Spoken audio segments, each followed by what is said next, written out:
सड़क के किनारे छोटी सी छुदगी के बाहर छुटकी खेल रही थी। शाम होने को आई थी। वह अपने पापा का इंतजार कर रही थी। छुटकी माँ 2 साल पहले बीमारी में चल बसी। उस समय छुटकी 6 साल की थी। तब से पापा थोड़ा बहुत कमाते थे, उससे ज्यादा शराब में उड़ा देते थे। सुबह देर से उठते थे, फिर रेहड़ी पर थोड़े से फल लेकर गली गली बेचने निकल जाते थे। आज बहुत देर हो चली थी। छुटकी को खाना भी बनाना था। वो अंदर गई, मिट्टी के तेल से जलने वाले लैंप को साफ किया, उसका शीशा निकालकर साफ किया, फिर उसमें मिट्टी का तेल डालकर रख दिया। पास ही माचिस रख दी जिससे अंधेरा होते समय उसे जलाकर खाना बना ले। सुबह ही तो उसने अपने पापा से कहा था, बापू घर में खाने को कुछ ना है, शाम को राशन लेता आयो। लाखन ने गुस्से देखा, अपनी माँ को खा गई, अब मुझे भी खा जा, जब देखो खाना खाना करती रहती है। छुटकी चुप रह गई। इसी तरह शाम तक वह भूखी रही, कुछ खाने को जो नहीं था। शाम को अगर उसके पापा कुछ ले आए तो वह पका लेगी, नहीं तो उनके सोने के बाद उनकी रेहड़ी में से एक फल चुरा कर खा लेगी। पिछली बार ऐसा करते देखकर लाखन ने उसे बहुत मारा था, लेकिन पेट की भूख के आगे कहाँ कुछ दिखता है। आज पापा को देर हो गई थी, अब तक तो आ जाते थे। कई आशंकाएं छुटकी के मन में उठ रही थी। कहीं पीकर किसी से झगड़ा तो नहीं कर लिया, कहीं पीने बैठे हों, घर आने का होश ही नहीं हो। बहुत देर हो जाने पर छुटकी झुग्गी का पर्दा लगाकर पास वाले बनवारी चाचा के पास गई। उसने बोला, चाचा बापू अभी तक नहीं आया। बनवारी बोला, अरे बेटी, उसका तो रोज का काम है, कहीं पीकर पड़ा होगा। तू चिंता मत कर, मैं अभी दुकान बढ़ाकर उसे देखने जाता हूँ।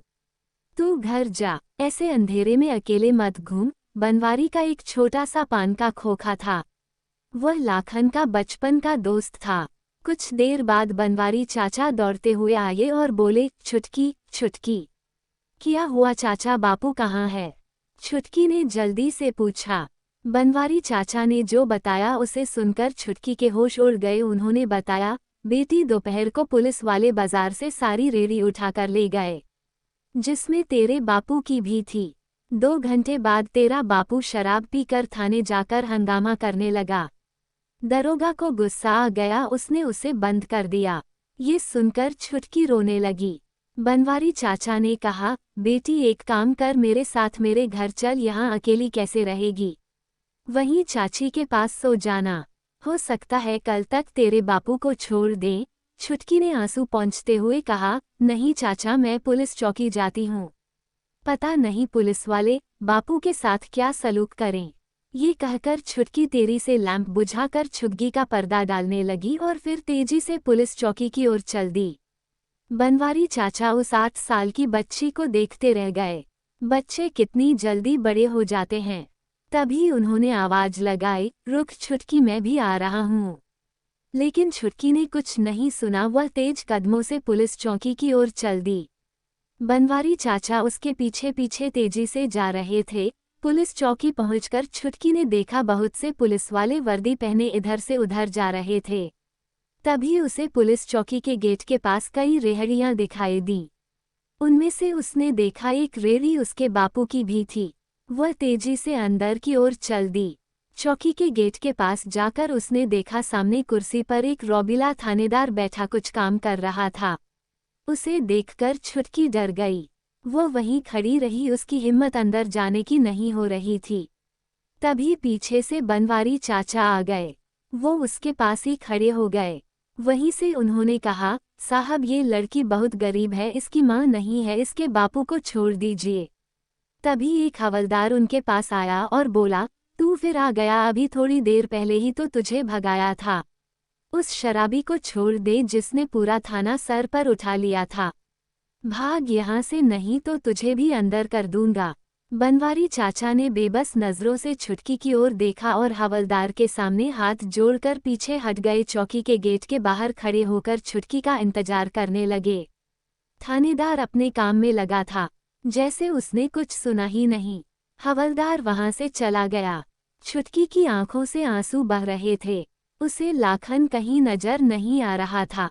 वहीं ठिठक कर डर के मारे वहीं खड़ी रही। कुछ देर में थानेदार ने काम करते करते हवलदार से कहा, अरे जा चाय बोल कर आ। तभी उसकी नज़र छुटकी पर गई। वह चिल्लाया, अरे ये लड़की इतनी रात को यहाँ क्या कर रही है? कौन है ये? उसकी तेज आवाज़ सुनकर छुटकी और डर गई। हवलदार ने कहा, साहब वो शराबी जिसे हमने अंदर कर दिया है उसकी बेटी है। थानेदार ने इशारे से छुटकी को अंदर बुलाया। छुटकी डरते डरते अंदर गई। जा अपने घर वालों को भेज, कल सुबह इसकी जमानत करा कर ले जाएंगे। छुटकी ने डरते हुए बोला, साहब हमारा कोई नहीं है।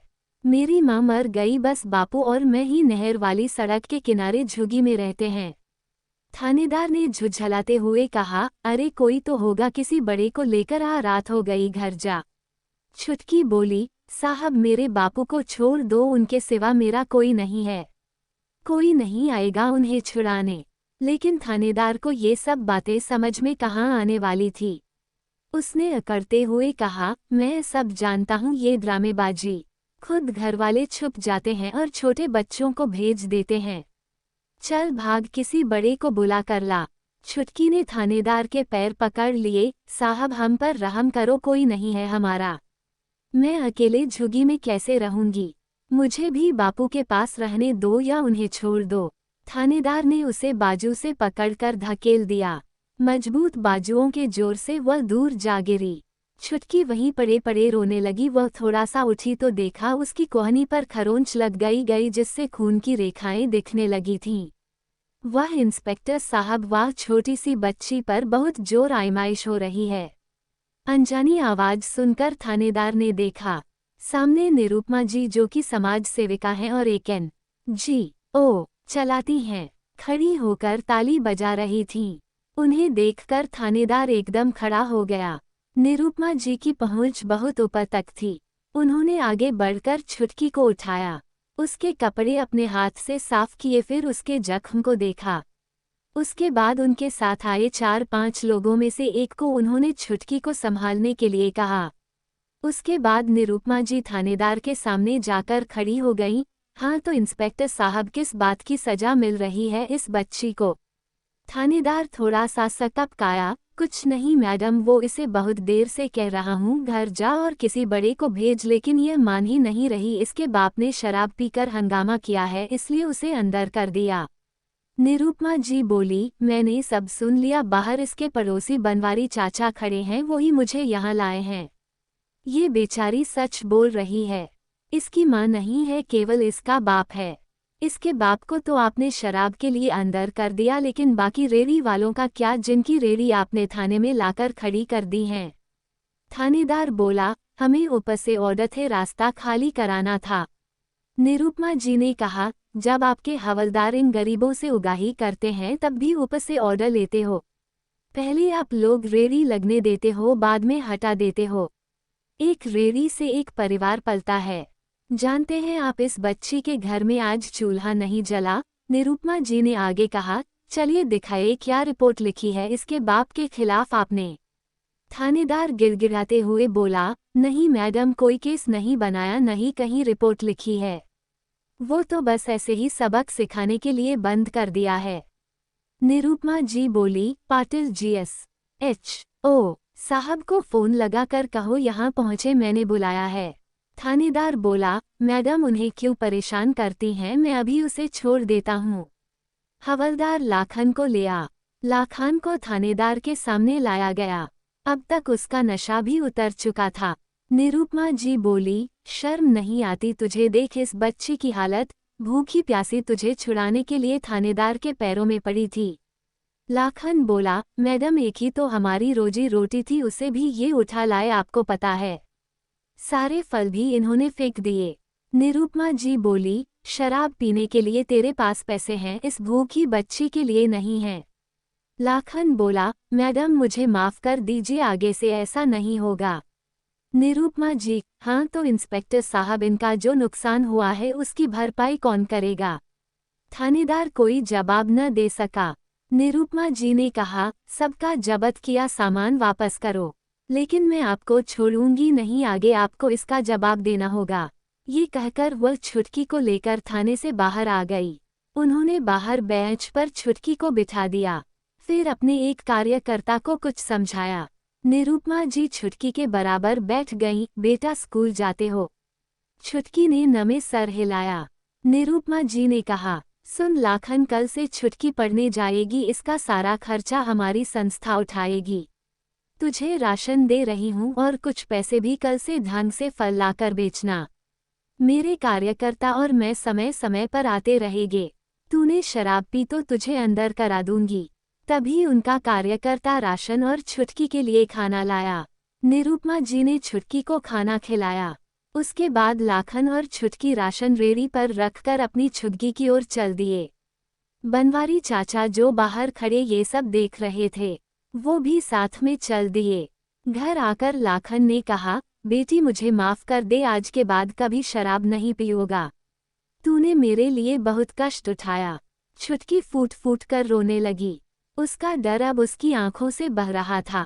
बनवारी चाचा बोले, इसे ढंग से पाल ले लाखन, बहुत हिम्मत वाली है तेरी बच्ची।